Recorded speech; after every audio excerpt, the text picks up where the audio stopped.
There we go. Now we're on the clock. So today and on Wednesday, we're going to talk about ancient Greece. And it's a large chapter. I want you to read it.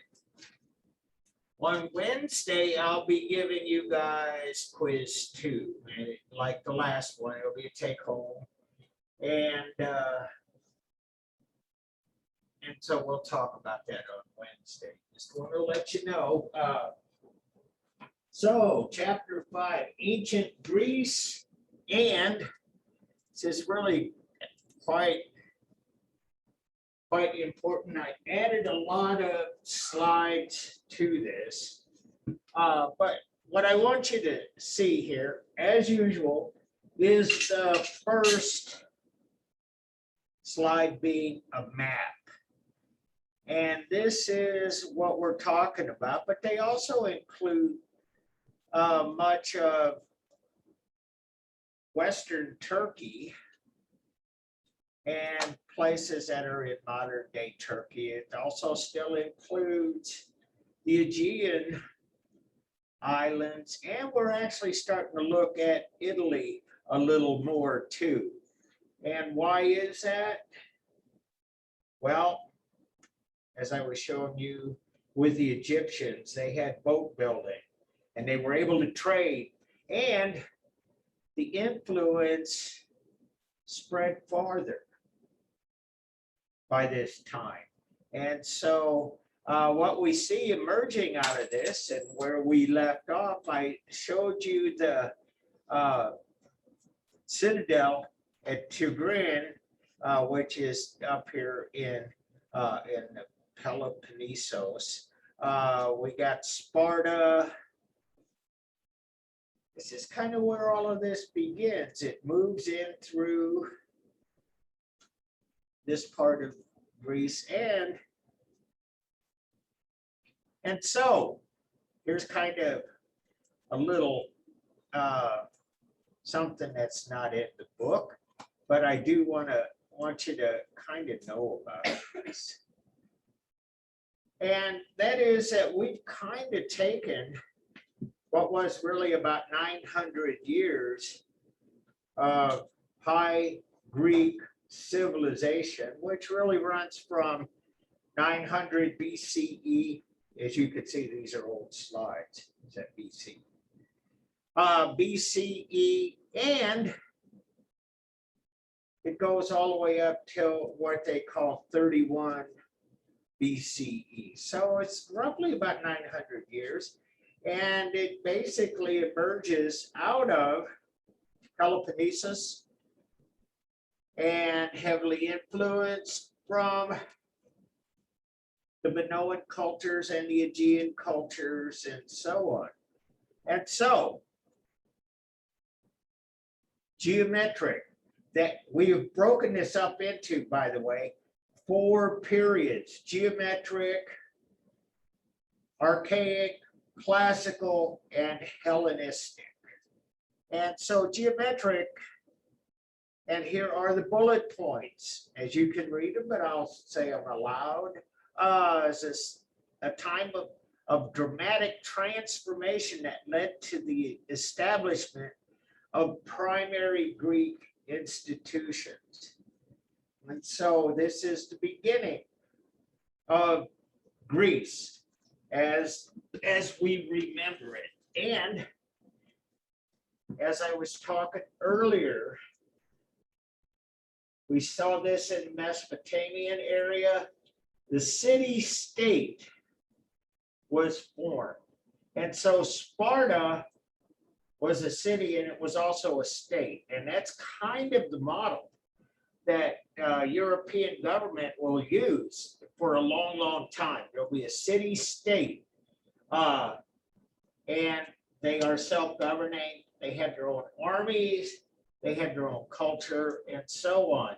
And it says, with the development of the Greek city-states came the construction of large temples and sanctuaries dedicated to patron deities. So here's actually kind of another term in all of this, patron deities. What we've seen so far, with the exclusion of prehistoric art, which of course we still really don't know, but most all of the art and architecture we've seen to this point has everything to do with deities, but oftentimes the deities and the rulers are one and the same. So we got these monuments like, say, the pyramids at Giza and Khufu. The pharaoh, he has the largest pyramid. We see a lot of that in Egyptian cultures, Ramses, all of them. It's basically a monument to the leaders. And that kind of goes away in Greek culture. We mostly do the patron deities and most Olympian gods, which signal the rise of religion. So religion kind of starts to peel off a little bit. It's still very important and it's still very influential to the culture, but we're seeing a split here. And Olympian gods. Who knows about Olympian gods? Simone Biles. She's an Olympian goddess. She is like rock and roll. Olympian gods. See, here's the thing. A lot of what we'll talk about will resonate with the modern world, more so than anything we've seen to date. And so Olympian gods, who knows what that's all about? Anybody, help me out. I'm dying up here. I ran out of jokes. That's Zeus and Simon. Yes, absolutely, Wes, you hit it. Out of the park. I like baseball metaphors. Cubs fans, yeah. Bottom line, yeah. There's the Greeks had what they call a polytheistic belief system, and that is that there were many gods. Poly means many, theistic means God, theism. And they were kind of specialized. And as Wes just said, bottom line, Zeus was the supreme god of all of them. And then after that, they have goddesses and gods of wisdom, of the sea. Yeah. Well, Poseidon, the god of the sea, ruled everything underwater. Hercules. Oh, hey, yeah. Can you hear me? let's see, you can now send on. Hey, what's up? Yeah, I think they had 12 gods. As far as I remember, I had it in high school. I I'm don't know. not hearing you. We got to fix this.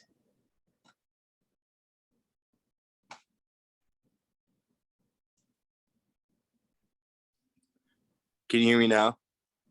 Xander, can you hear us? Yeah, I can hear you guys.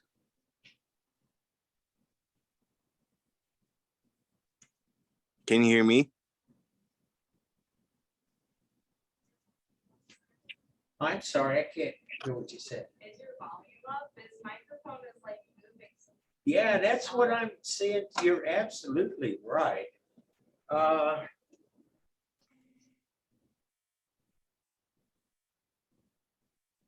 Yeah.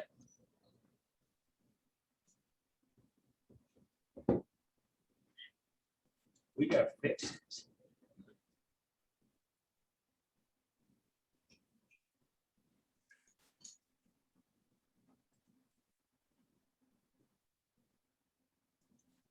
Let me see what I can fix here. Let's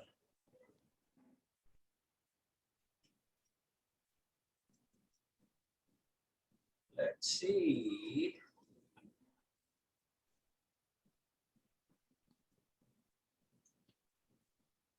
It's still pretty soft, isn't it? Somebody monkeyed with my stuff.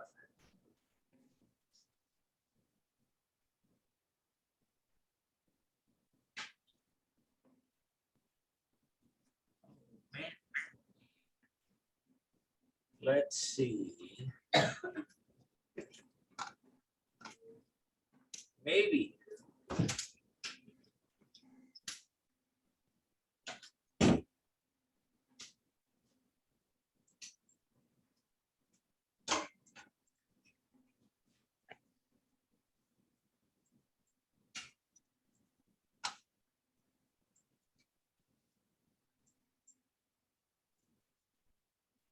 This all looks good.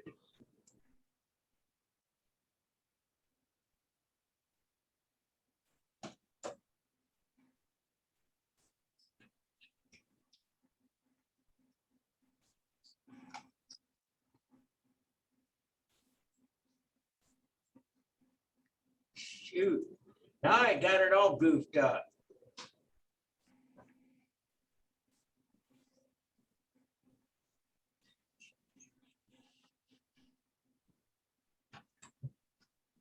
Oh my goodness. Let's see. What else?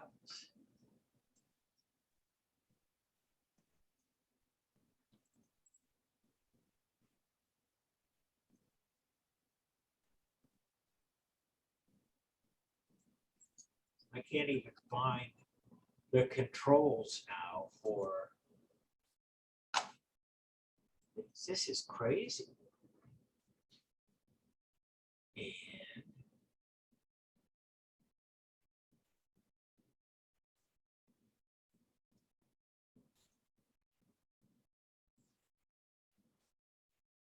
it's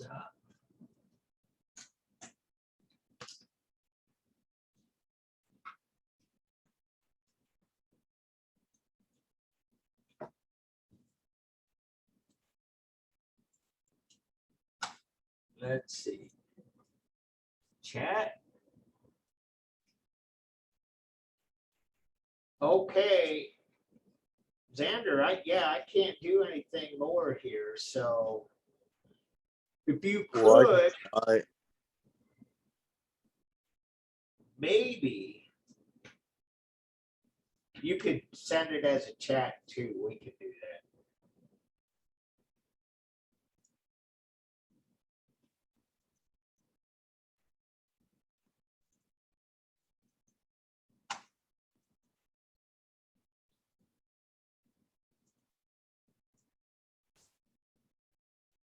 And now let me double check. Looks like we're good. Hey, sorry about that, guys. Technology makes everything much more simple, you know. And I'm not sure it's on his end or my end. What I got here is that people that teach in here before me, they like to turn everything off so they can save energy for the 10 minutes in between the classes. So I gotta come in and turn it all back on. And so it gets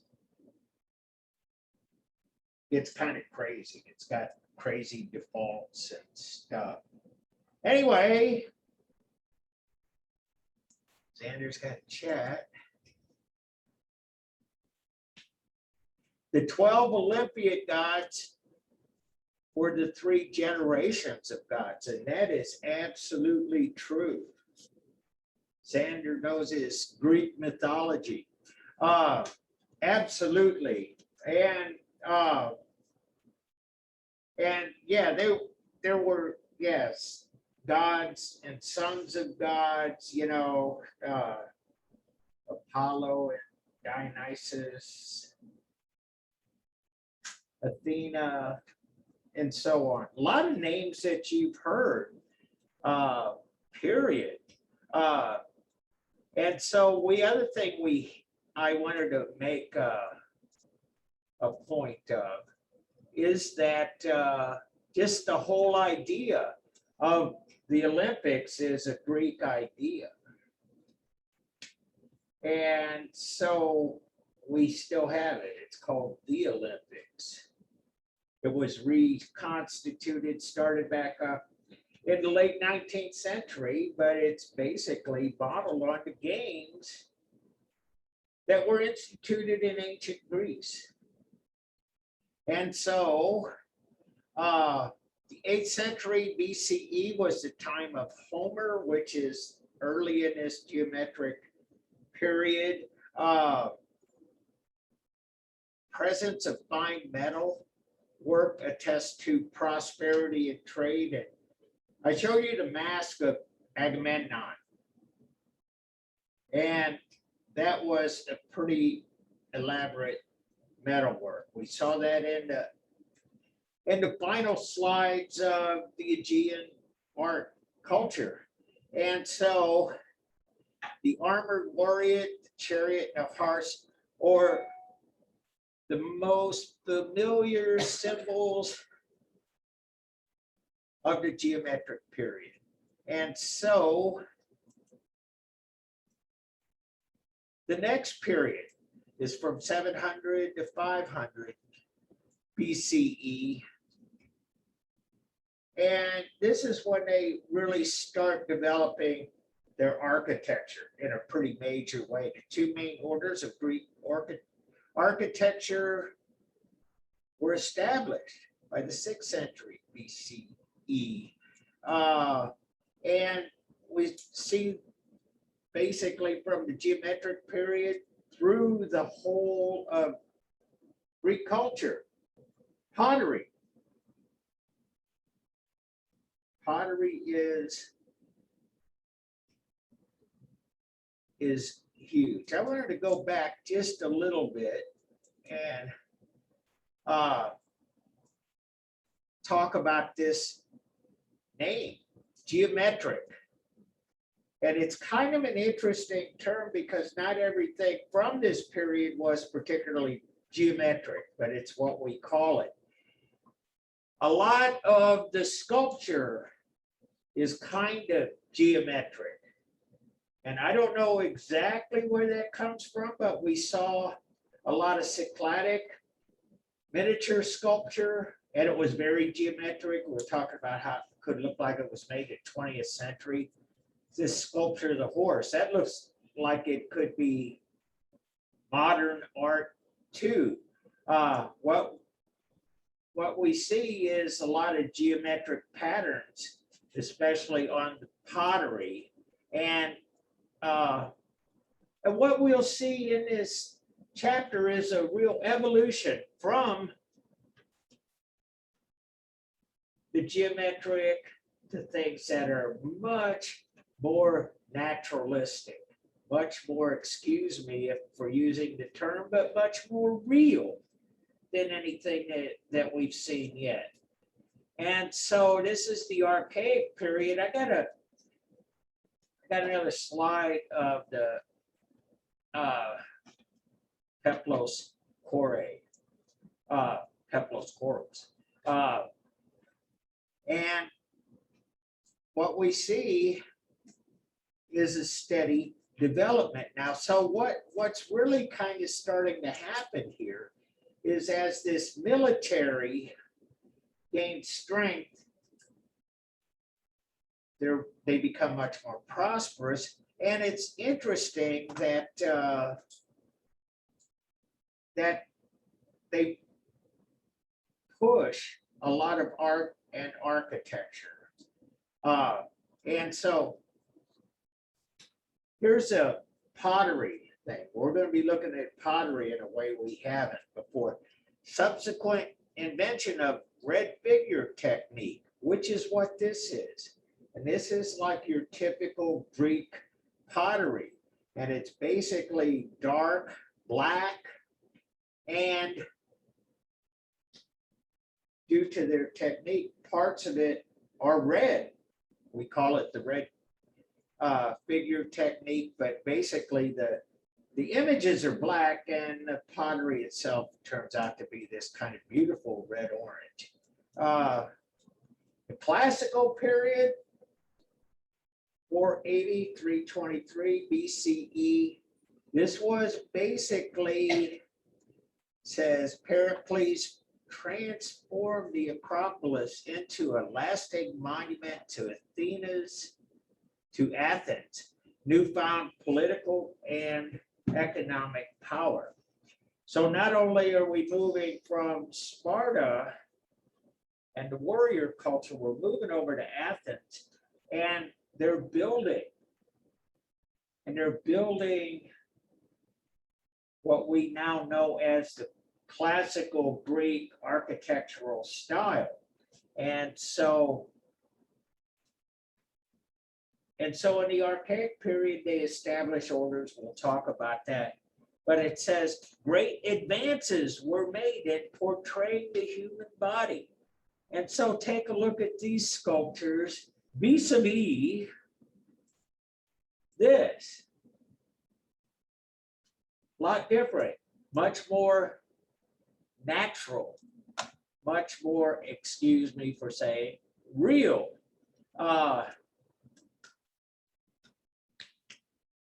And then finally, the Hellenistic period, which really begins upon the death of Alexander the Great and lasts until 31 BCE. And what we find at the end of this Hellenistic period is the emergence of Rome as the major superpower of the ancient world. Greece and Rome become pretty much intertwined. And in a lot of ways, Greek stays for a long time, a few centuries past all of this, kind of the center of artistic activity, because the Romans looked at the Greeks with great fondness, and they learned a lot from the Greeks.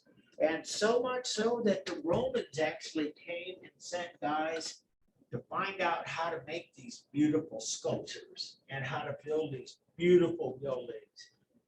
And so what you find in Rome oftentimes are copies of Greek sculptures.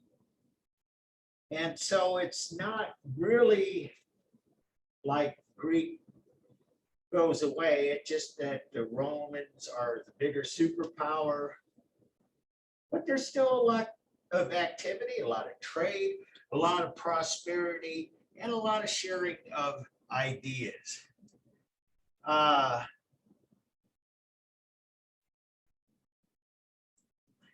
So, bottom line, I got a blue star under this. Iktinos, Parthenon, looking southeast, Acropolis, Athens, Greece, 447. So it fits in the early classical period. And this is, a lot of people look at this as the beginning of the classical period. And so I'm sure you guys have seen this, and it has a very unique history. It was built up on a hill overlooking the city of Athens, and it is the top part of the hill, and there are all kinds of temples and buildings on this hill, the Acropolis. And you can see it's pretty major. I want to point out a few things. First of all, you see it's kind of in ruins. Actually, records show that this was intact until the 16th, 17th century. And as I showed you, Turkey was just to the east of Greece. They fought a lot back and forth over the centuries. They still fight a little bit. They have disputed claims on all of the islands in the Aegean Sea. It's just been Helen of Troy in Turkey. The Trojan horse brought in by the Greeks. Bottom line, it's one of the Trojan wars. So anyway, that they stayed at war for a long time, and so this got destroyed by a gunboat. And we believe that what the Greeks were doing was using the Parthenon as a place to store their ammunition. And so when that gunboat's cannon hit this thing, it blew up and scattered ruins all over the Acropolis, destroying one of the major wonders of the ancient world. And so, not officially that, but the only ones left of the official are the pyramids. But anyway, as I digress, as we speak, Greece is trying to put this back together. And so if we get some time this week, there are some really good YouTube videos. I'm telling you this because you might want to check it out on your own about how they're going about doing this. And as they put it back together, they have to do what we would call reverse engineering. And that is to put it back together, they got to figure out how it was built. And so as they take it apart, they take note of what's holding the stones together. What kind of stones did they use? How could they have possibly moved the stones up here, et cetera, et cetera. It's a learning process. They're actually getting pretty good at it. And they're finding that a lot of the pieces are gone. Because over the centuries, and especially in the 18th, 19th, even early 20th century, this got looted a lot. Because although the building itself was pretty much destroyed, a lot of the sculptures and a lot of the artwork that would be up in the friezes and in the pediment up here, people took them. Most famous of those are referred to as the Elgin marbles. And basically, it's a bunch of marble statues that existed in the pediment of the Parthenon. And so that's in the British Museum. They're still fighting over it. There's still some claims that Lord Elgin bought them or something. He's got some documents from the Greek government at the time. But at any rate, same thing. We talked about repatriation with Egypt. We see that in Greece in a pretty big way. And so we'll talk a little bit more about why this is such a fantastic building. And it says an unusual feature of the Parthenon is the addition of an inner frieze depicting a cavalcade of Athenian citizens during a religious festival. The first depiction of a human event on a Greek temple. Cavalcade. I like words. Anybody know what cavalcade means?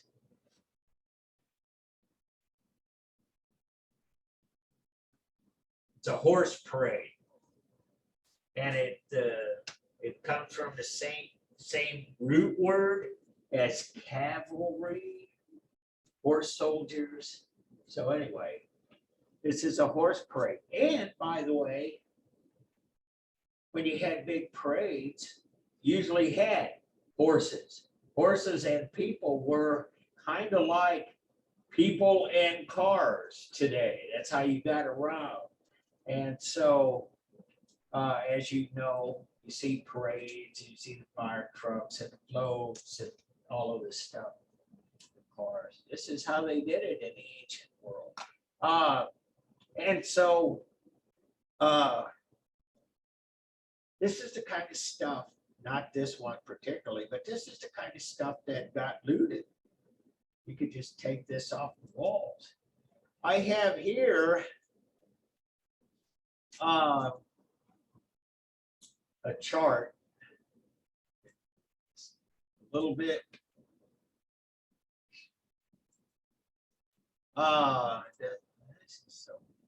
Okay. These are the kinds of vessels made in ancient Greece. And so they're very standardized, very formalized, and they all had particular purposes. And what they had here was pottery was part of everyday life. And so you see an oil jar versus a water pitcher. You can see where the handles are. Crater or mixing wine and water. And so you see the handles are on the side. This is typically bigger. 2 people would have to carry this. It'd be heavy with a lot of water and wine in it. Amphora, a little smaller, could be carried by 1 person or 2. Anyway, this is kind of an interesting thing. And so when you're seeing these words like crater and amphora and some of these other ones, the hydra is kind of common too. But bottom line, I want you to know that that's what those words refer to. The kind of vessel it is. And so based on that, what would this be? A crater, handles on the side for mixing wine and water, 3 feet 4 inches high, so it's kind of about like here.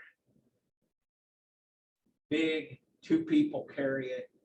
And this is early, and this is in the geometric period.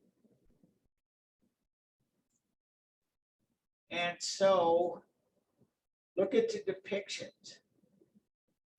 Everything seems to be geometricized, but probably more than anything. Look at these geometric designs that grace this work of art. And so the figures are typically stylized. They're not, as I would refer to, naturalistic, much more symbolic. And this is where you get that idea of a geometric art and art period from things like this. And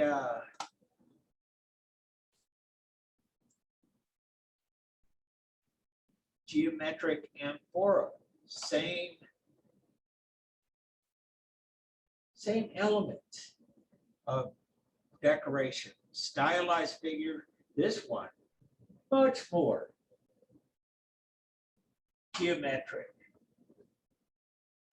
And so this is the beginnings. This is the beginnings of the Greek civilization. You can see they're prosperous. You can see that they're very productive.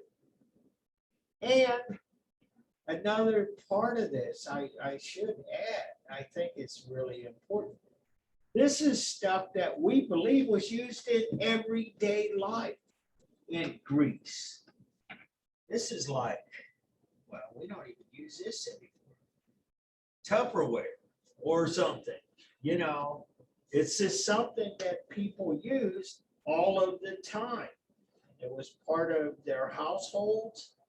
And when they made their pottery, they went to great lengths to decorate this. This is really quite something. And this kind of points to things are getting to be, quote, a little more democratic.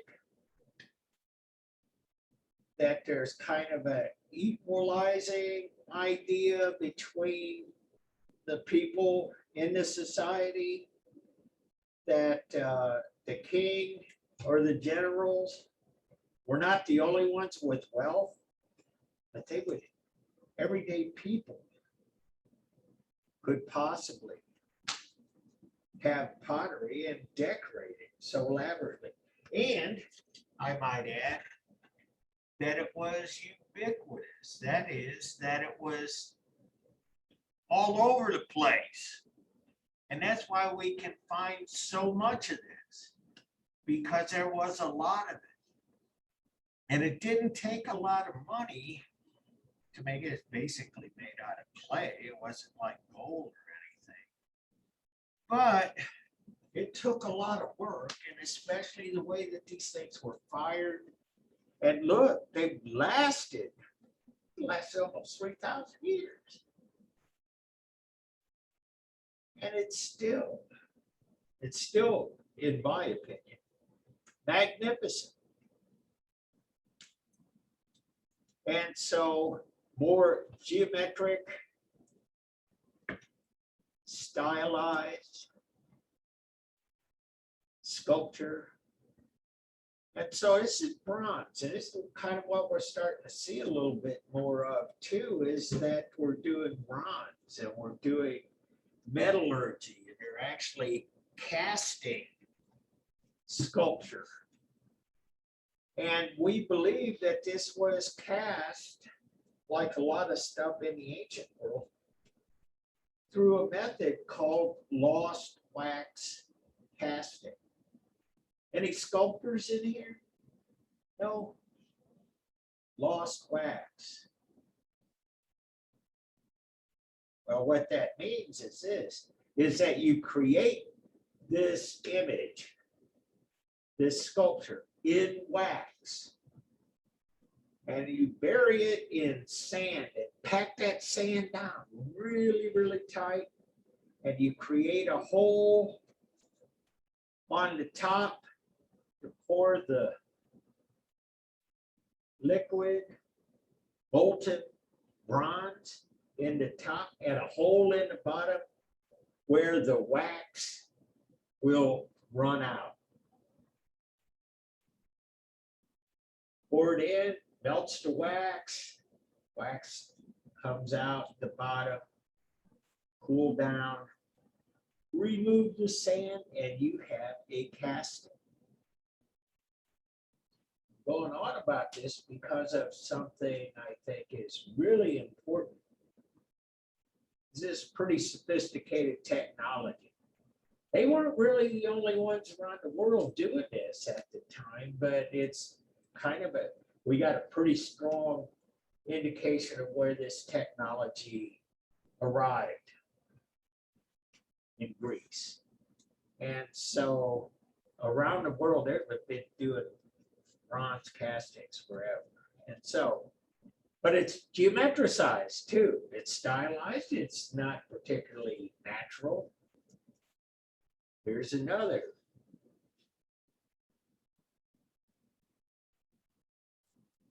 And so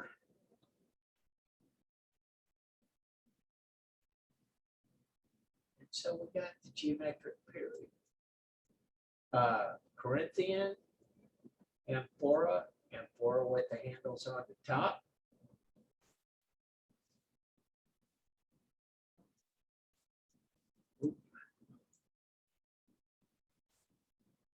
Lentil of Temple A. I thought this was good slide, partly because it's not only foreigners that kind of loot the ancient Greek art and artifacts. Sometimes it actually is local people. And sometimes people will use, in this case, a modern architect putting in a lentil. You know, talked about post and lentil. We got two posts and a lentil going over the top. And so it's his limestone lintel, and it's at the Archaeological Museum. It Heracleon, excuse me, I'm tripping over my words. That's on the island of Crete, modern day Crete. And so, I wanted to show you this too. Can I?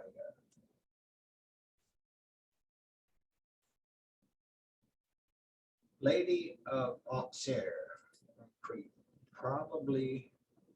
So we always try to figure out which god or goddess or whomever it depicts.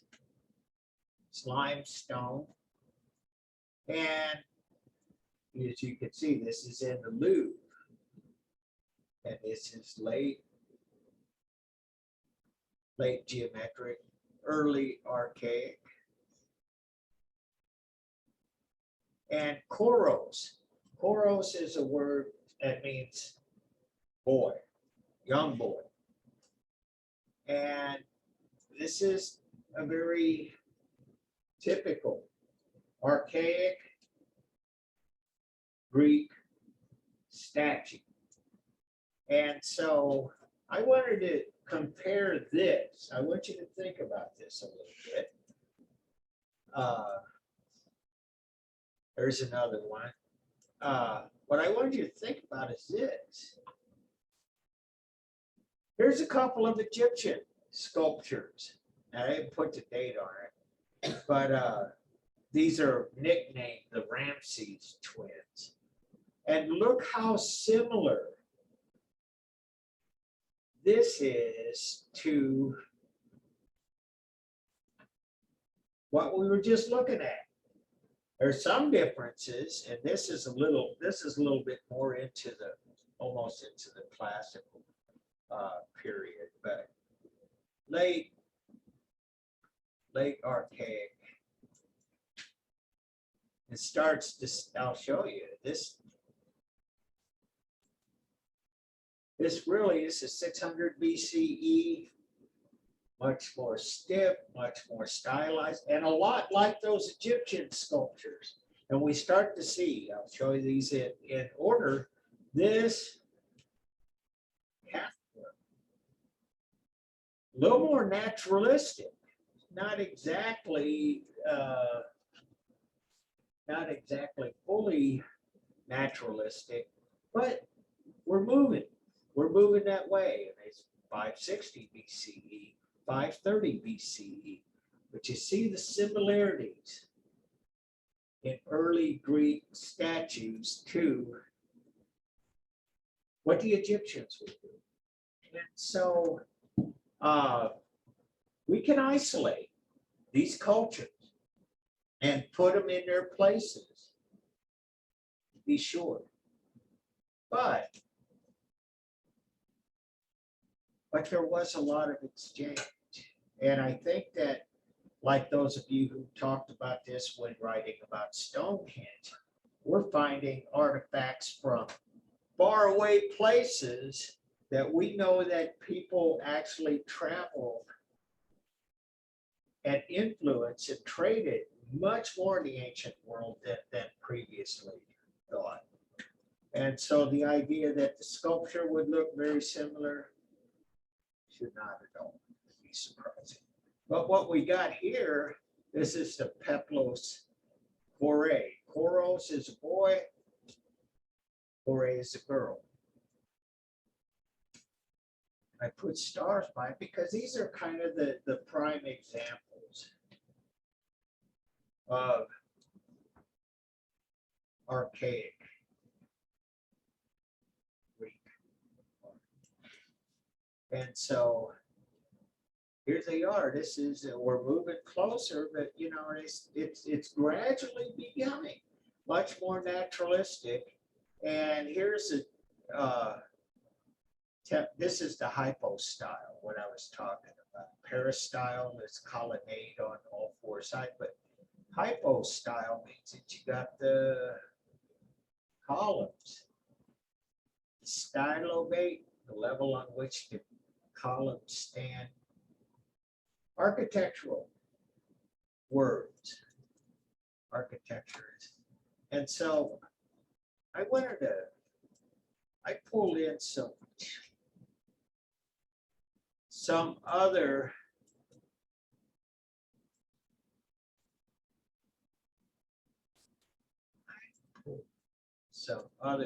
oh man. Let's just get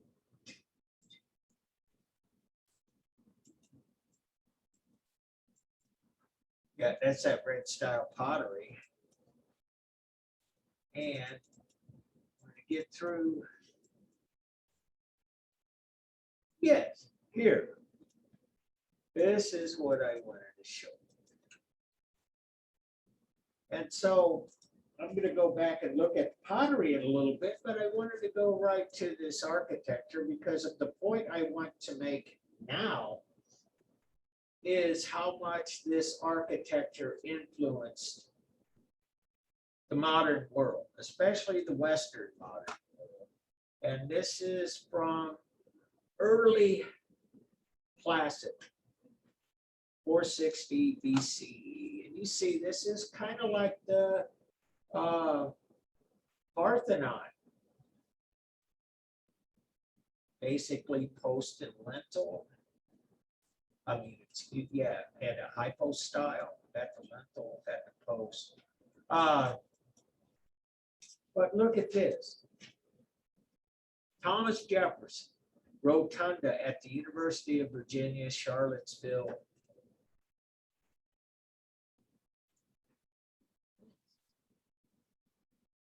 This is kind of a combination of both Greek and Roman styles. The Romans will do this. They would make round buildings with domes. But the Greeks basically made rectangular structures with sloped roofs and a pediment. And in this case, instead of having statues in there, they've got a clock. Got another one. This is Monticello, same thing. This is all called neoclassical architecture, by the way. And here is the Roman example. This is the Pantheon. And here's an actual picture. This is an illustration from a few hundred years ago. So we see it go from Greece to Rome to the New World. And when they built Jefferson's Memorial, what do? They do it in classical Greek and Roman styles. This is something that the Romans do. This is the Arch of Titus from 81, Common Era. The Romans were big on arches, and they built them. They weren't like a building you would occupy. It would be something that you'd walk through. It would be a monument, not a residence or anything used for any other purpose. To some extent, we still do that too. I mean, like the Arch, the Washington Monument, you can go up in these things, but bottom line, they're a memorial. Arc de Triomphe in Paris, right out of Rome. And this here, this is a kind of interesting thing. I got a couple of pictures. There's the Arc de Triomphe in Paris. And when the Nazis invaded France, what do? They stage a parade. And this through the Arc of Triomphe. And when the Americans liberate France 4 years later, what do? Same thing. So sometimes not even the ritual or the pageantry or the purpose actually changes over the centuries. This is something that the Romans do. This is called Trajan's column. It's kind of a variation off the obelisk that the Egyptians did. Of course, this was in Rome, 2nd century Common Era.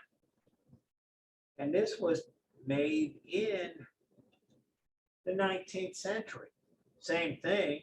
It's actually a copy of the original Trajan's column. Washington Memorial, pagan Egyptian obelisk. I would scratch pagan if that was on there.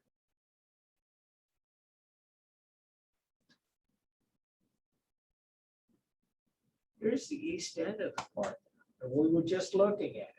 And you could see here the scaffolding and all of the construction here.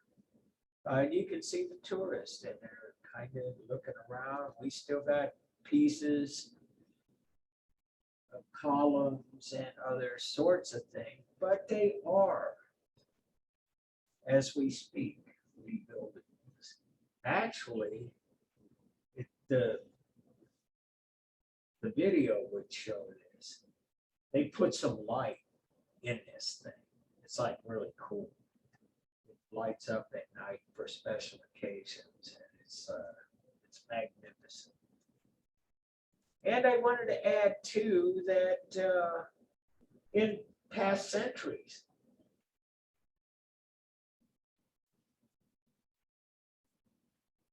the Acropolis has been a tourist attraction for centuries. And people have come to see Parthenon. And in previous centuries, it wasn't unusual for tourists to like maybe grab a little piece of it, put it in their pocket. When they were up here, you could see that it was actually in what we would call smithereens. And so anyway, that's kind of posing a problem for the reconstruction of this too. But yeah, and Xander said it's a crime to grab rocks from the Acropolis, and that is it. You'll go to jail for that now. Absolutely. We don't do that anymore. But, you know, like a lot of things,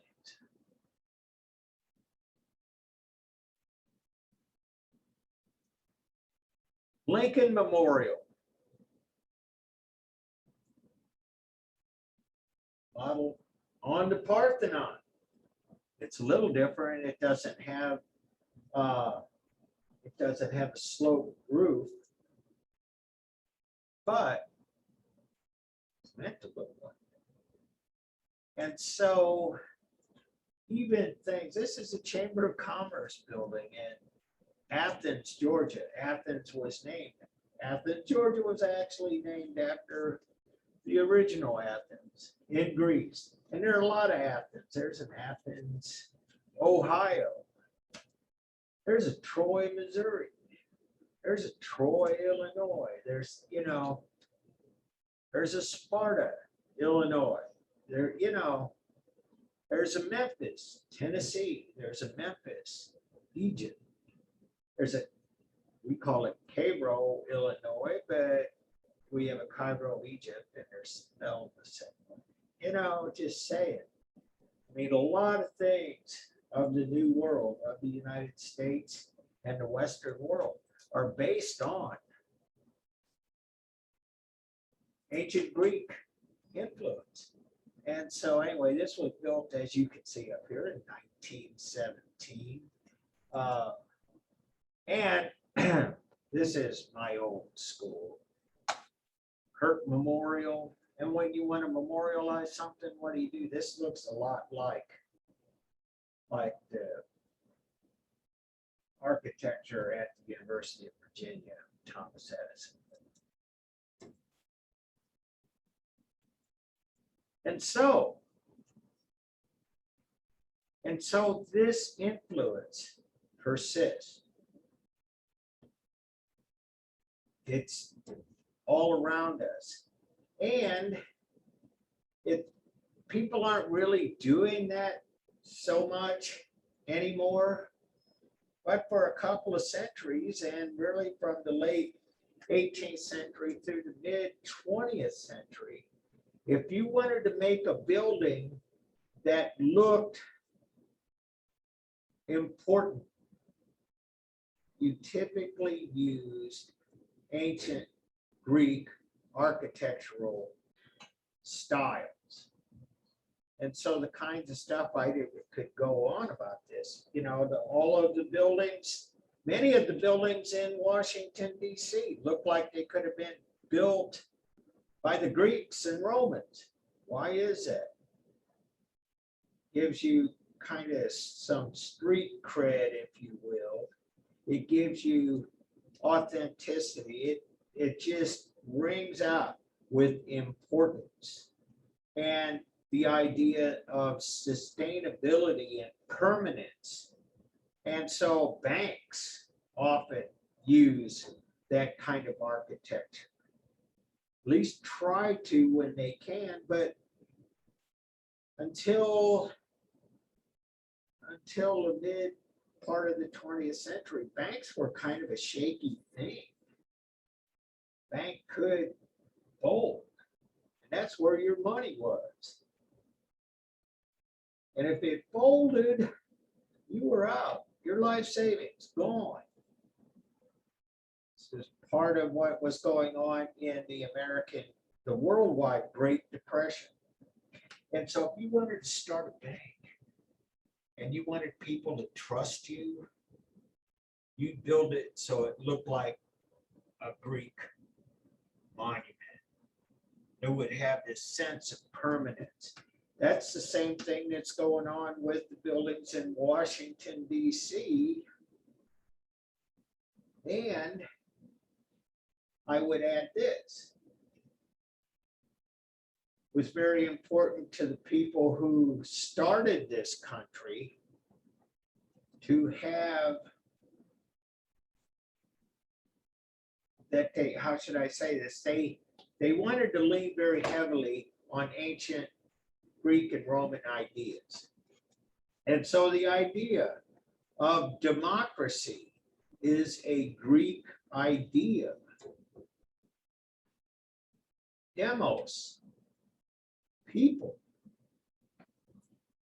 demographics, all of that stuff. It all comes out of the Greek ideas. The idea of partly the idea of separation of church and state. We start to see that happening in ancient Greece. The temples and stuff are all built to the deities. The Parthenon was a temple to Athena. Powerful goddess that would protect Athens, what they named the city after, kind of like we named our St. Louis, you say. Bottom line is that this idea of separation of church and state, that the church does, that religion does one thing, the government does something different. We don't see that kind of separation quite so much anywhere else in the ancient world. And so the metape,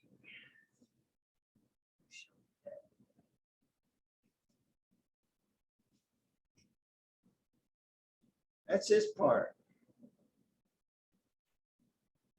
And they kind of follow, this is all classical Greek architecture. The triglyph, this is area that separates the metapes. So you have the statue. But we have this kind of thing right here. This is all the top, this is the cornice. The frieze, what we were talking about with ancient Mesopotamian art, the work of ace, friezes or registers, that happens right here. We have different kinds of columns and different kinds of capitals. And they're very distinctive. These are the three major, what we call orders of Greek architecture. And so I'll show you the Doric, and it is considered to be probably the most Spartan of this. Not a lot of decoration, mostly functional. The Ionic, it's got the scroll, and the Corinthian is really very elaborate. It's very floral. So anyway, there's a lot of things to consider. The metope sculptures would be in here. The triglyphs are here, the areas that separate. What kind of style is this? Doric. There's no foo-foo, no scrolling, no floral design. And so anyway, and it's a little older. And what we have here of a temple, this is pretty much a cutaway, if you will. So we can see how all of this stuff was put together. And oftentimes inside these temples would be stone walls that would actually help support the building. And moving here. Oops. Past. Yeah. And so you can kind of see some of that in here. The temple, the Parthenon, the temple to Athena. You can see some of that in here. So it's not often, it's not what it seems. There's actually, this is a promenade that you walk through, and then the building, like in this Lincoln, is underneath. And so anyway, what we find here, this is early classical. This is really starting to get much more natural. And here,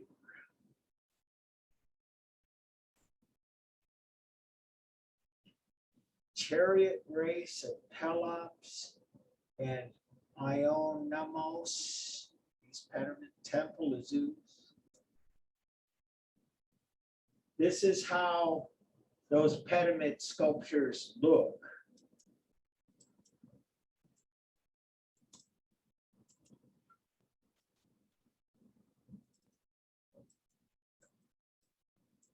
Never mind. There's a better picture. Check this out. You can see what that pediment looks like, which is a low, long triangle. Still uses some of the language that we've seen so far, where the most important people are center and larger. And there's still some of that. And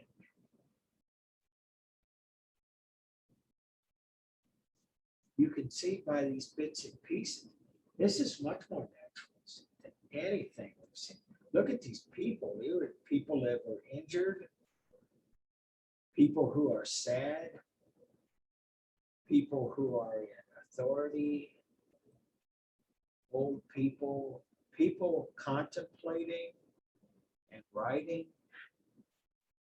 This is much, I hope you agree with this, this is much more naturalistic than anything we've seen today. And one of the driving ideas in ancient Greece was that they were thinkers. And they were pretty open about this. Of course, ancient Mesopotamia, they were thinkers. Obviously, in ancient Egypt, they were thinkers. But in Greece, the knowledge and the intellectual base, the information, it was much more, I use this word again, democratic. And so it became much more widespread, and they shared a lot of what they learned. We know that there was a lot of geometry and engineering mathematics that went into building the pyramids. Had to. These things are just way, way too complicated to be done simply. In fact, we're still trying to figure out how they moved those massive stones from such long distances. Likewise, Stonehenge, it's pretty amazing that they were doing it, but a lot of that was secret too. We don't know where the knowledge went to. And in Greece, they were actually very open about the things they learned. And as a matter of fact, a lot of our knowledge and learning comes right out of Greece. They felt they were more sophisticated, and they probably were, and they weren't hiding things like they were secret information. As a matter of fact, the word philosophy is a Greek word. And guess what? Philo. That means love. And the Greeks had different kinds of love, and they had names for different kinds of love, like erotic love and platonic love and philos, just kind of a general open love, which is the root word where they get Philadelphia, city of brotherly love. So philos, it's a kind of love. Philosophy. What's Sophie? Sophist. You guys could look that up too, but I'll tell you. Knowledge. Love of knowledge. Philosophy. And that was a major how should I say this, a major characteristic of Greek society. They loved knowledge, and their knowledge was reflected in a lot of things, and certainly it was reflected in their art. And it wasn't just good enough to make symbols of people, places, and things. What they really strove to do, and did actually pretty well, they demonstrated an understanding of the natural world. And they did a lot of things. They invented, or at least in modern terms. How about geometry?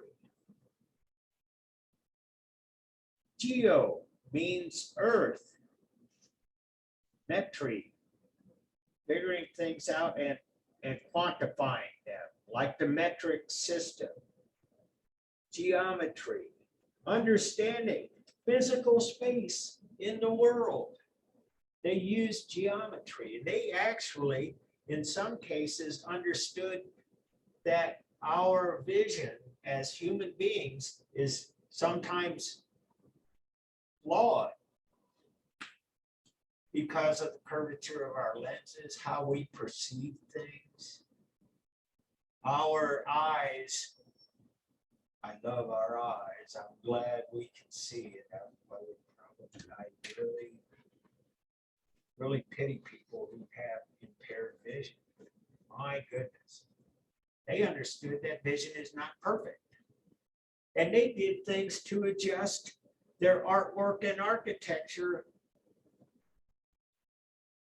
so that it corresponded to the flaws and the inconsistencies in our own perceptions. Amazing, amazing people. They did a lot of things. They conquered the known world. And basically we'll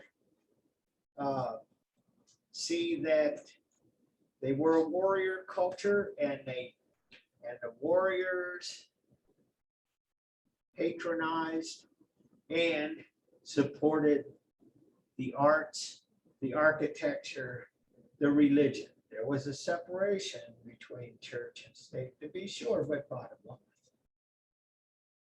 is that this culture is radically different than what we see today. And so, Xander, you still there? Any questions before I let you go?